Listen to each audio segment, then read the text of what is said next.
How is it going, Exile? So today I'm sharing my breach farming strategy, which mainly focuses on monster density in breaches and having a lot of influence of towers and having a lot of item rarity.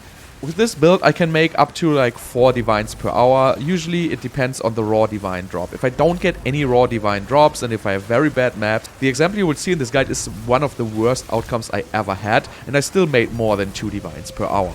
That being said, this is not a super high-end breach farming guide. If you want to go for super high-end, you will need extremely strong 8 to 10 mod tier 16 maps. You will need tablets which cost upwards of 50 exalted orbs, and that is like the crazy amount of breach maps you see with like 800% rarity and 300% quantity and what so on. So this guide is not focusing on absolutely crazy stuff like this. This guide is focusing on stuff which you can actually afford, and the tablets we're gonna run and buy are just costing between like 2 and 5 exalted orbs each. And I would say this is overall a pretty accessible strategy. So in this guide we're gonna go over choosing an area on your atlas to juice maps on. We're gonna go over how to choose the towers and how to approach them. We're gonna go over the tablets we're gonna buy and run. We're gonna go over the maps we're gonna run as juiced maps. We're gonna go over the maps we run as traversal maps. And last but not least, we will basically show 10 breaches I played with this strategy. And at the very end, we're gonna draw the conclusion and we show all the loot we made within those 10 maps. And of course you're going to find the timestamps of all the sections of this guide, as well as a link to the build guide I'm using playing this guide in the description down below. So let's get started, and without further ado, let's start with finding an area on your atlas to juice. Alright, so the very first and most important thing about choosing your maps is choosing the area you want to run with the influence of the towers. That's by far the most important. So first things first, we want to choose an area to run. So how do we do this? First of all, when we look at our atlas, this is pretty much zoomed in. So there's a little trick you can use to zoom the atlas out. And what you're going to do is you're going to use the mouse wheel to zoom out and press escape at the same time, right? So if I do this now, as you can see now I have the atlas in a zoomed out state. And randomly, sometimes this tower range here will appear. We're going to talk about this a little bit later, but this is actually the range of the influence of a tower. So you can see it's actually a huge range. A lot of people think it's much less than this, but the range of influence of a single tower is actually very, very large. So if you look at this tower here, for example, which is the very right, and then now we show when does the map influence actually end, right? This one here is still influenced. Even this map here is still influenced. So if you look at the distance from this tower to the very left to this map, this still has the influence of this tower, right? And this is roughly the same distance then from here to here is from here to here. So this is basically the distance you can see, which is the influence of the tower. So now with knowing the influence range of the tower, we want to choose an area to run. This is, for example, an area I have been running last. So as you can see, these maps here are all influenced by 1, 2, 3, 4, 5, 6, 7, and some even by 8 towers. So you want to choose an area where you have a lot of influence on your maps. It is going to make your maps so much stronger.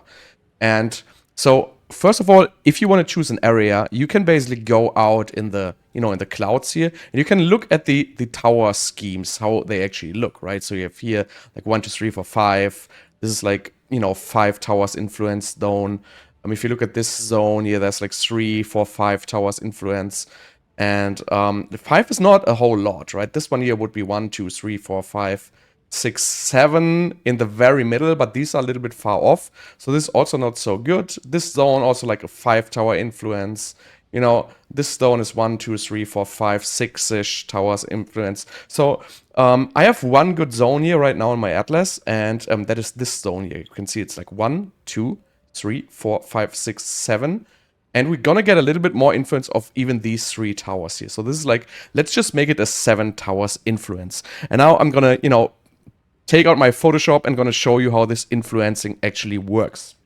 So here's the same zone with the influence of the towers marked. So you can see the the red circles here, which actually show the influence of the towers. So I basically put like one circle on every tower. And if you look at these, you know, this middle area here has like 8 towers influence, 8 towers influence, 9 towers influence. This small spot here would be technically, I think, even 10. But, you know, it doesn't really matter. I don't even see this area yet here. But I know maps in this area here are going to be very heavy influenced by all of these towers.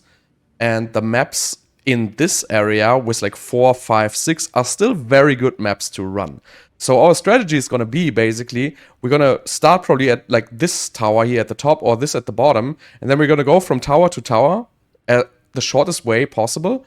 Put in all the tablets in the towers, and then after that, we're gonna run the juiced maps here in the middle, which have a significant amount of extra rarity, quantity, and other modifiers we're gonna go through in the section about actually which tablets we wanna run.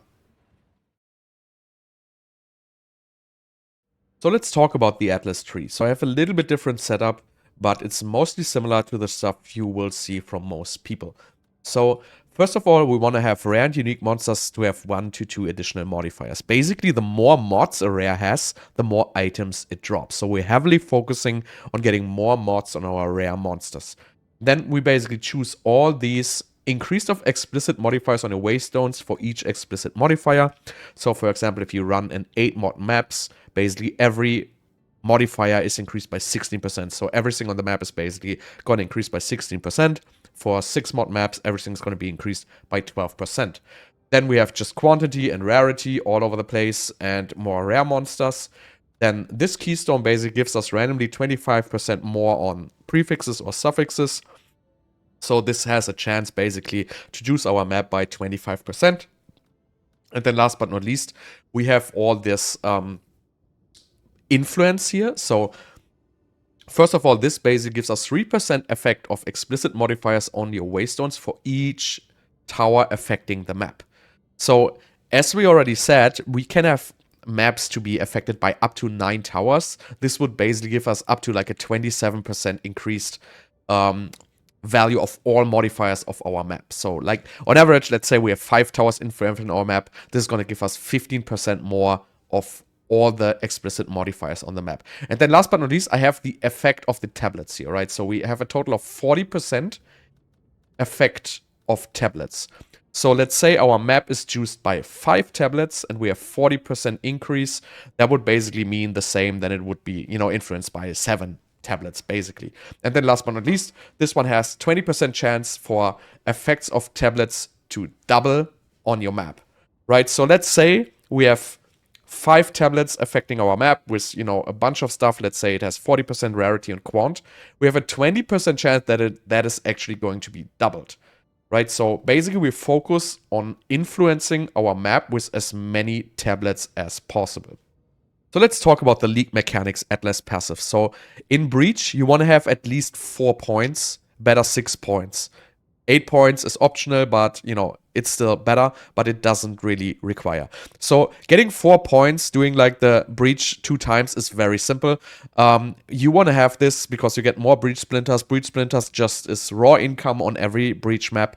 And then you want to have the 40% increased monster density. So this is the most important one.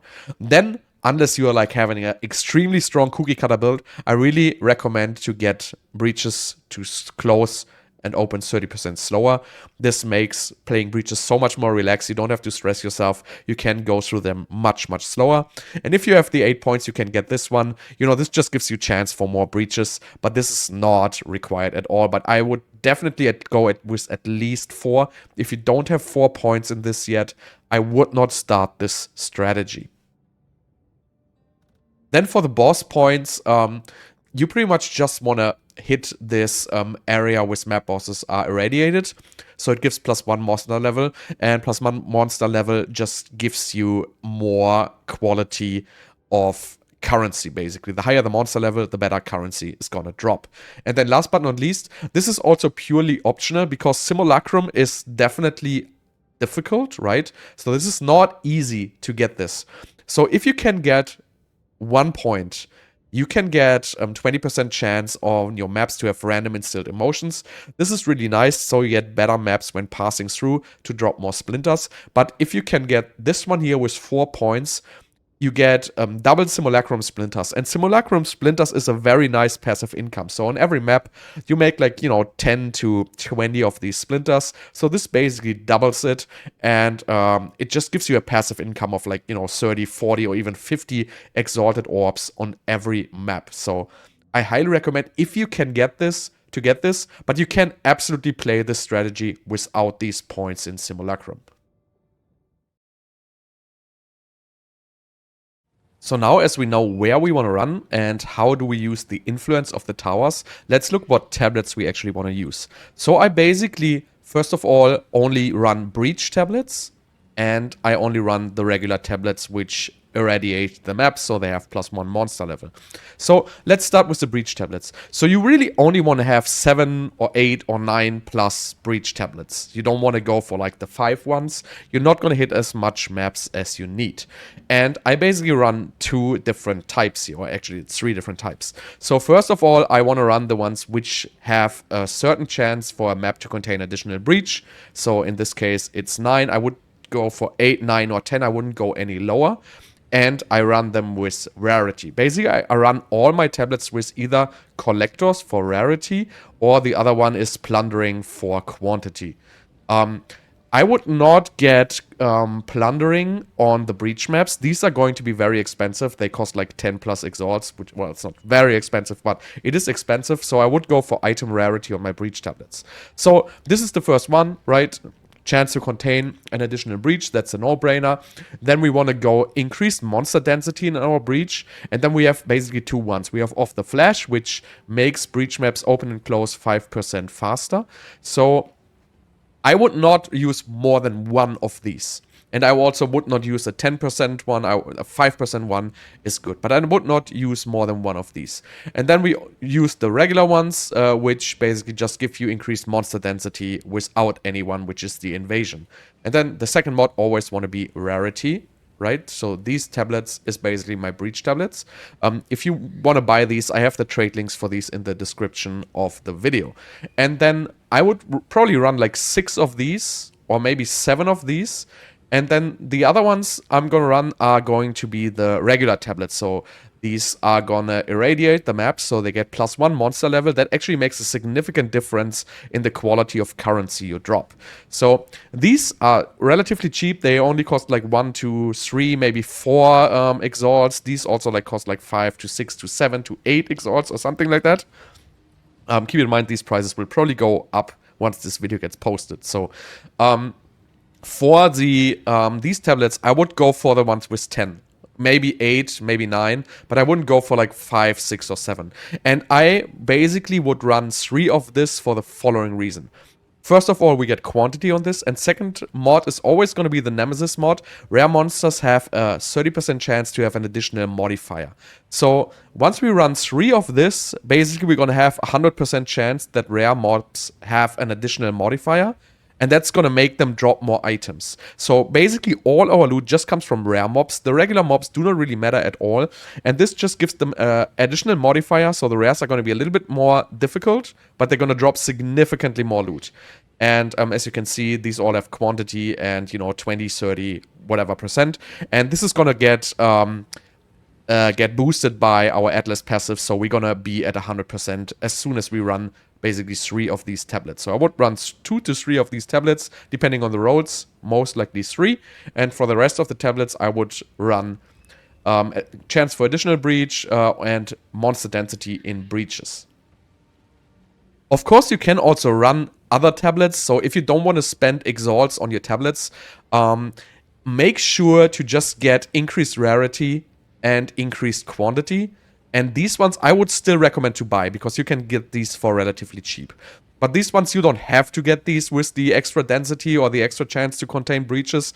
It's a nice bonus, but you don't need to. You can also just run like any other map which just has rarity, right? So if you look for or quantity.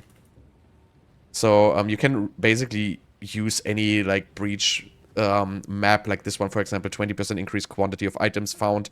I know it's just 5, but it's just an example, right? So the first mod is important, but yeah, don't sweat it. If you don't want to spend the currency, the strategy is still going to work, but it's just not going to be that amazing. Alright, so first of all, what maps do we want to run? So I have a bunch of maps here, and I don't want to go through the whole process, how to actually get these maps and how to, build them. Basically, I just take a collection of all my rare maps, and the maps I want to run are all the ones which have high rarity. That's pretty much the only thing I look for, high rarity, and nothing negative I can't play. So this one, high rarity, high rarity, and so on, right? So these are all pretty much having a high amount of increased rarity on the maps, and they have pack size or whatever, and they have none of the negatives I don't want to play, because there's negatives I don't want to play, which are basically Burning Ground. Burning Ground we don't want to play at all. So there's some stuff we don't play as a juiced map, and there's some stuff we don't play at all.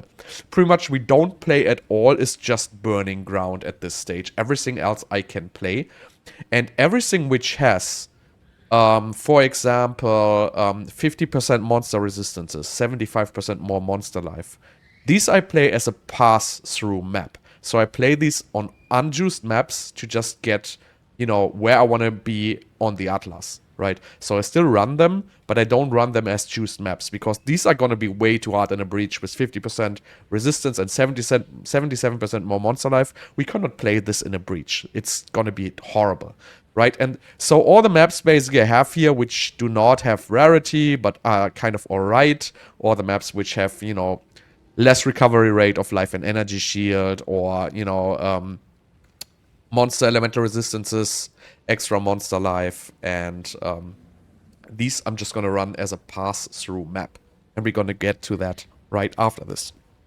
But first, let's prepare the maps we want to run. So I have all the maps we want to run here, and I instill them with greed. So greeds are 1.5 exalts, so it's like 4.5 exalts per map. And I'm going to basically instill all these with greed.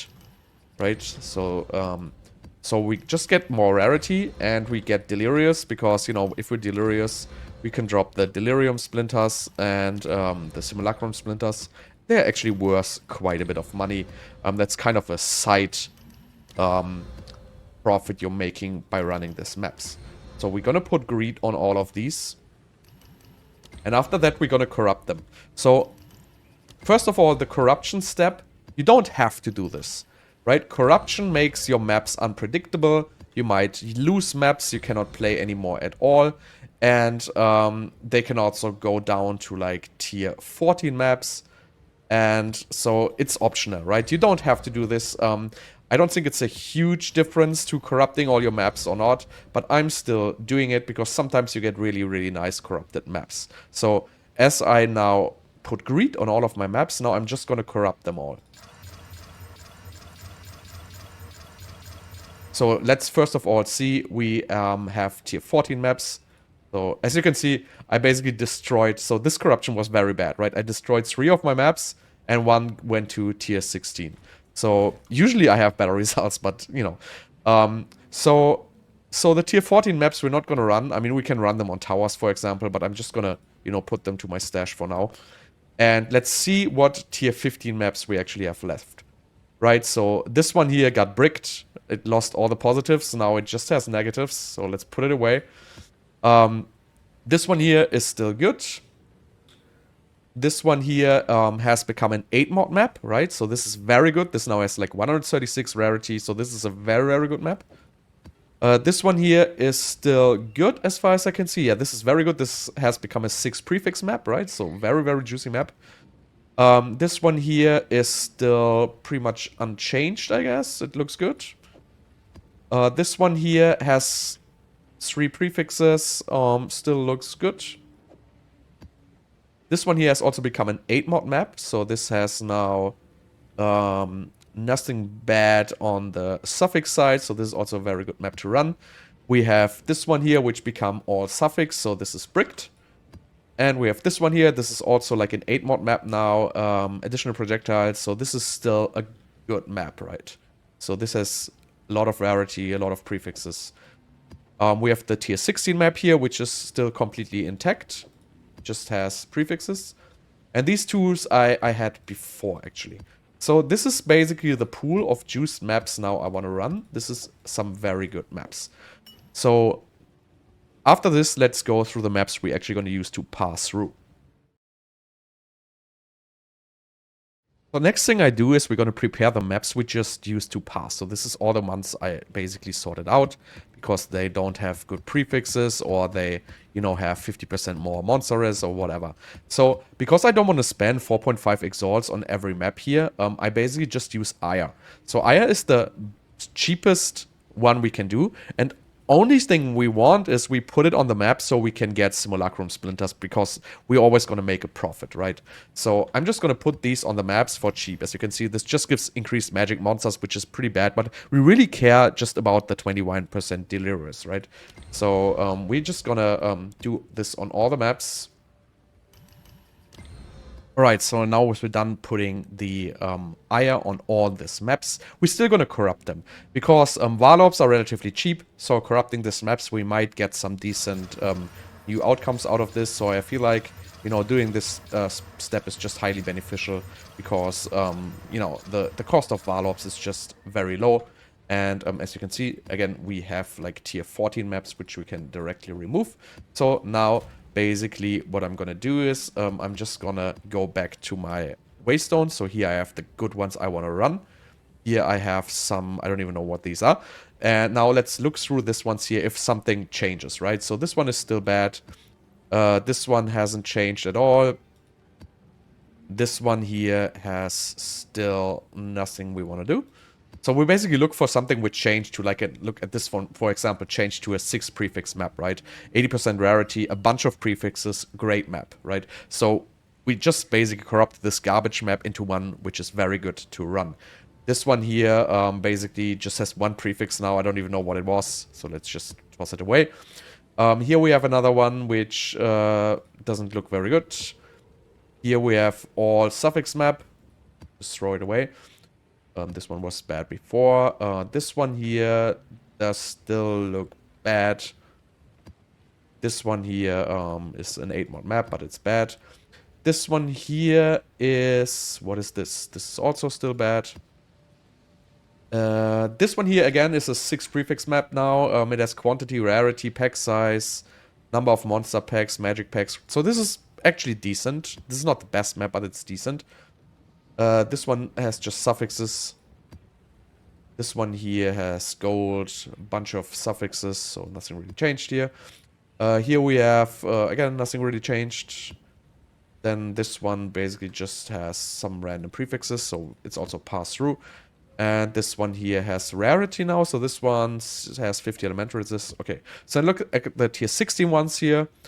It's a tier 61, but it's not very good. So I'm just going to put the tier 16s away for now because I don't want to waste them. This one here basically became still a tier 16 without any good modifier. So we're going to put it away. And this one here is another tier 16, which now is an 8-mod map. But not a very good one, to be honest. Pack size, increased magic monsters, so nothing special here, right? So we basically use this as maps we can pass through. These are the maps we want to run here, and this is now basically finished. So pass-through maps we use to get to the towers and stuff like that, and juiced maps, which is the ones which we are actually going to run with our breaches. So now, as we have explained all the tablets and everything, let's start clearing our area. So we decided to run this area. So first of all, now we want to find a starting point where to get into the area. So for this, we basically look where we want to enter. So here at the top, as you can see, Savannah, Woodland, Riverside, Savannah, Steppe. So this basically has good maps here.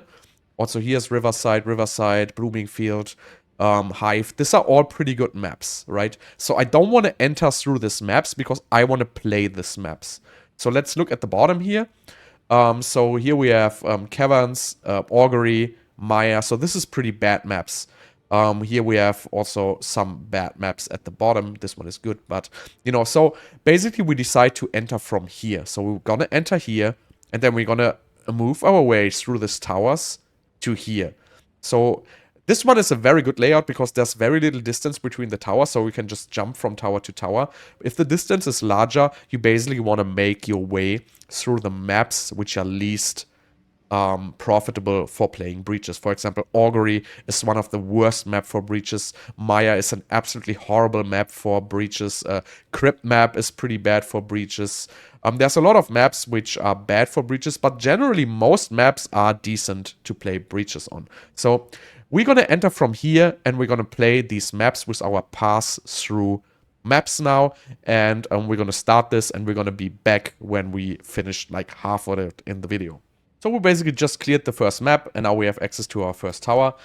We have 8 simulacrum splinters from the map, so that is like roughly like 12 exalts or something like that. So very, very worth it playing these maps. We didn't really get anything from the map because it was pretty bad. But we're gonna start the towers, and we're gonna use the towers instantly, right? We're not gonna wait for all these towers to be cleared.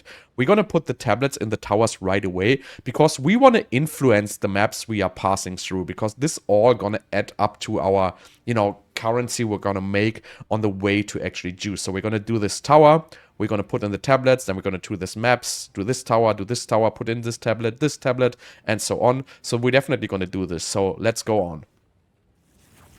So now we basically just finished the first tower.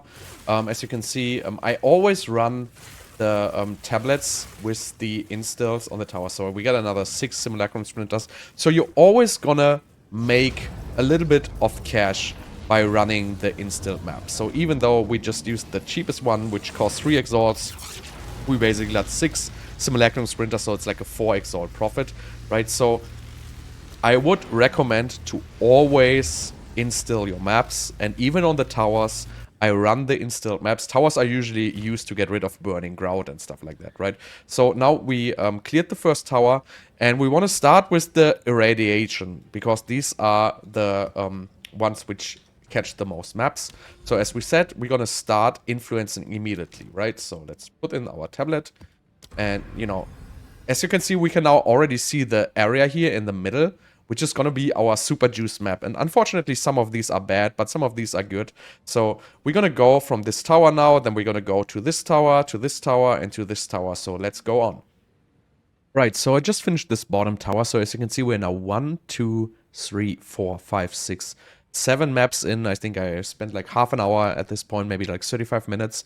And as you look at the currency, I already dropped the raw divine. This is pure luck. Just, ignore this raw divine. So we already have like 14 exalts, 8 regals, 1 chaos, 2 GCPs, and 56 simulacrum sprinters. So this is already like, without the divine, we're already like at 80 exalts or something like that, just by running these pass-through maps here with the 21% delirious. And now we kind of have this area done. And now we're gonna go through here. And then we kind of have to, I don't even know yet. I think we're going to pass somewhere through here, the bottom. But I'm not entirely sure yet. We will see. But we're going to continue going through here to this tower first of all. And as you can see, I'm already putting in the tablets. So here at the bottom, I'm putting like tablets which have like just 5 maps in range, because I really just care about the influence. So as you can see, these maps are already influenced. I already have like, 44% to have additional modifier on rares. Already have 28% quant on these maps here. And I already influenced this with these towers. So I think it's important to start influencing early, because, all these maps are gonna drop stuff no matter what, right? They're gonna drop mainly simulacrum splinters at this point, which are gonna make a good amount of cash. And, you don't want to basically make nothing juicing all this stuff and then run like 10 maps and make all. I feel like it's way more efficient to just, make currency on all the maps. So that's why I choose to, influence the towers. I don't really clear out all the maps first and then do the towers so I can just get breach on every single maps. I really don't do this. So I'm really just going to go through these towers and we're going to continue. So now, as I have arrived at this tower, I want to start putting the good tablets, because this is the area we want to play for juiced maps. So in this tower, we start putting the good tablets, right? For example, I put this one here with 9% increased monster density and increased quantity. And as you can see, we're already getting like breaches here. And if we like put breaches on all these towers, all these maps are gonna have breaches, and we're still gonna have some for the irradiation done. But so as I arrive now here, I see this is Savannah, right? This is a very good map. I don't want to waste this. I would have to pass through all these maps to get this to this tower, right? So this is not going to be a good route to get to this tower. Even though these maps are not the best, I don't really want to waste all the maps on this way, because this is here my juice zone, right? These maps are going to become very, very juicy later on. So what I make the decision now is I will change my way, since I know all these maps now, to pass over from here. Because I can go through these maps, like this is DK, this is Augury, this is Step is good, but you know, most of these maps are bad. And from this map, I can actually reach these two towers. Then I can go through this Streaming Springs here, reach another tower. Then I can go to Val Factory, which is shit anyway, and I can reach the last tower. And then I'm basically done juicing my area here. So I just wanna, after we are currently in this position here, so we have kind of 1, 2, 3, 4, 5, 6, 7, 8, 9, roughly 9 maps left before we can start to run our juice breaches. Just from my stash, if you look at the currency I made, it's 10 Regals, again, 1 Chaos, 2 GCPs, 7 Alks, 20 Exalts, 106 Splinters, again, still the 1 Divine, there's another 3 Exalts. So this is roughly worth 1.5 Divines already, if we exclude the Divine Orb, right? So this is already 1.5 Divines. And we also stacked up like a bunch of maps and stuff like that in here, which I'm not even gonna discount. So on the way juicing, if you use the strategy to basically use your towers and already create like good maps, you're gonna drop a decent amount, especially in Simulacrum Sprinters on the way. Alright, so now we cleared everything, and as you can see, this is the last tower, which I don't have a tablet in yet. And you can see all the areas nice and juiced. There's breaches everywhere. And I just want to go over the currency we made by just passing and not doing any breaches. I actually did up and doing 1 single breach, so I have 23 breach splinters. So we have 201 Simulacrum Splinters, which is roughly a little bit more than 1 Divine in currency. So obviously, if you don't have the Simulacrum, you would get half of this, right? You would get 100, which is probably like, you know, 3/4 of a Divine or something like that. We got 1 raw Divine. I'm gonna not count this one here because this is pure RNG, right? So let's just count a little bit more than 1 Divine from the Splinters. And then we have like 6 Chaos, 26 Exalt, 17 Alchemies, 1 Chance, 6 Chance Shard, some Regals, 3 GCPs, 6 Val Orbs, 13 Armor Scraps after, you know, destroying all the quality stuff. So I would say if we remove this 1 Divine, we basically made roughly 1.5 Divine, and this took roughly like 2 hours, I would say.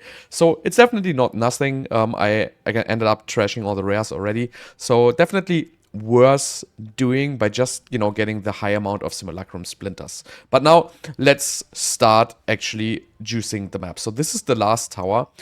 Usually I would use a different tower. I would use the irradiation here, but unfortunately the Rust Bowl and the Deserted here, and like one of 2 maps I definitely will run. These are very, very juiced, and they don't have breaches, so I pretty much got breaches on everything but these maps. And then also here at the bottom, this Savannah and this Blooming Field is also stuff I want to have breaches on, because these are also heavily juiced. So my decision is I will put another breach. This one is also a good one. So we will put another breach tablet in here. So I have a very good one here, so I don't want to take my chances here. So let's get 9 more maps breaches, and I'm pretty sure these are gonna get breaches now. See, so now we have breaches on the important maps, and as you can see, how are my maps juiced now? So usually I would juice them a little bit different, but this run just didn't end up perfect for me. But as you can see, these are the high level maps here in the middle, right? So as you can see, we have a 54% increased monster density. We have 24% chance to have additional rare mod. We have 25 quant and 71 rarity. This, I think, is the strongest map here of all of them, but it's Maya, which is basically garbage. But, you know, this has 89 rarity. It has, you know, 54% increased breach density. This Rust Bolia will be a pretty good one here. 46 density, again, 55 rarity, 25 quantity. And this is before Atlas, right? So these things are going to be multiplied once we enter the map. So this is the maps now we have juiced up. Also, this one, Savannah, is a pretty good one here. 44% monster density, 61 rarity, 24% chance for additional modifier. So these are the maps we have we have juiced now. And next thing we're gonna do is basically I'm gonna put all the currency in the stash. I'm just gonna create some dump tab, and we run the maps one by one. And I will always display the map, so the raw map I'm running. Then we will display the stats of the map, and we will display some highlights, so you can absolutely see how insane these breach maps get.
So let's go over the results here. So how much did we actually get? So we got 1 Divine in Exalts here. Then we got 25 Chaos, which ends up being half a Divine. So 1.5 Divines here. Then we got 20 Exalts for the Greater Jewelers. And together with the Exalts, I would say we are at 2 Divines now. We got 1 Breach Stone and 21 Splinters, so this is roughly 3 Divines. Then we got 188 Simulacrum Splinters, so we're at roughly 4 Divines. And this is change, this is some change, some GCPs, and this is another, what, like 30, 40, 50. So I would say we made somewhere around 4.5 Divines in raw currency if we exchange all this stuff. So basically, for 2 hours, not too bad. But keep in mind, we had an investment of, I would say, roughly somewhere around 100 exalts, I would say. So I would say it's fair to say that we roughly made like 3.5 divines or something like that. So a little bit less than 2 divines per hour. That being said, this is without a single raw divine drop. And also, I want to notice, we have the dump tabs with the rares, right? So this is a bunch of tiered rares here. And you're going to make more money than the raw currency of selling rares. So if you want to play breach strategy, you definitely have to sell rares, like boots. I really like picking up all the boots, for example. They often have like a lot of value. So most of the money will actually come from the rares. And but let's take a look at what we actually dropped before juicing the map. So this is what we basically dropped on the way. And so this is obviously significantly less currency. This is not even remotely a divining currency, except for the Simulacrum Splinters. So 201 is more than 1 divine. And this is just my assumption that if you want to farm raw currency, going for something dropping Simulacrum Splinters is way better for now. Yes, we dropped the raw divine on the way, but I'm not going to count this one here, right? So this is on the way, which took roughly 1.5 hours. And I would say this is worth somewhere around 2 divines total. Maybe in currency, maybe a little bit less than 2 divines. And so still, it's not a bad outcome. But the investment is pretty high. You need to juice your maps. It takes a lot of time. You need to choose the area. You need to traverse the atlas and everything. So overall, I think this is not a great strategy for farming raw currency. Obviously, if there would be 5 divines on here as a raw drop, it would be way better. But divine drops are still highly RNG. So this is still a good strategy for farming. You get decent amount of XP actually. You get decent amount of rares. And, you know, if you're a little bit more lucky than I was in this run, you get raw divines. The last time I played this for roughly, what was it, like, I would say 2 or 3 hours. I dropped actually 4 like raw divines in breaches. So I was pretty unlucky. But anyway, so this is just the results. And I am now checking out a different strategy next, which is going to be more Simulacrum Sprinter farming. And I hope you find this video and this guide useful, and maybe you can replicate something on this. I'm sure I'm not 100% perfect on juicing the maps. I don't know if breach density is really the best stat to go for. Maybe you want to go for more item quantity, but the Waystones, the tablets are way more expensive if you want to go for item quantity. But yeah, so this is still, I think, a decent amount of raw currency we made. And, you know, if I would sell all the dump tabs, this is probably going to be like another 5 to 10 divines after going through all this rares. But obviously, it also takes a lot of time in the rares for doing the rares. And, you know, next thing, I'm going to check out some Simulacrum and some Expedition combinations because we're going to get the patch where we can see the citadels on the map. So maybe just passing through the map as fast as possible, trying to clear citadels and taking all the Simulacrum Splinters on the way is going to be a way better strategy than this. But we will have more updates on that very soon. So again, for now, I hope you find this video useful. Thank you so much for watching, and I'll see you guys next time.